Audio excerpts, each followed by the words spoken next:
അല്ലേ? അങ്ങനെയല്ലേ? നമ്മൾ സ്നേഹത്തോടെയല്ലേ ജീവിക്കുന്നത്?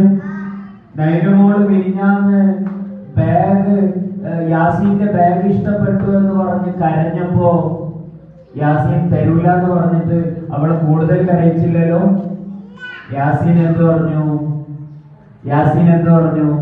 നൈനമോള് കരയണ്ട, എന്റെ ബാഗ് നൈനമോള് വേണമെങ്കിൽ വീട്ടിലേക്ക് കൊണ്ടുപോയിക്കോ എന്ന് പറഞ്ഞു, അല്ലേ?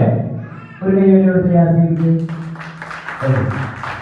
അപ്പോ യാസീന്റെ കൂടെ അപ്പോ അങ്ങനെയാണെങ്കിൽ നൈനമോള് കരയണ്ടെന്ന് പറഞ്ഞ് നൈനമോളെ പിന്നെ സന്തോഷിപ്പിച്ച നിങ്ങൾക്ക് എല്ലാവർക്കും ഒരു കൈയ്യടി കൂടി വേണ്ടേ? എല്ലാവർക്കും ഒരു കൈയ്യടി കൊടുത്തേ.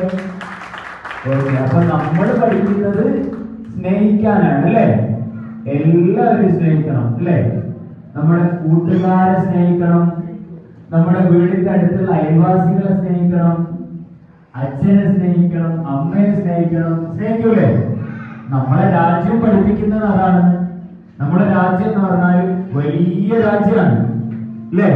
കോടിക്കണക്കിന് ആളുകളുള്ള രാജ്യമാണ്, അല്ലേ?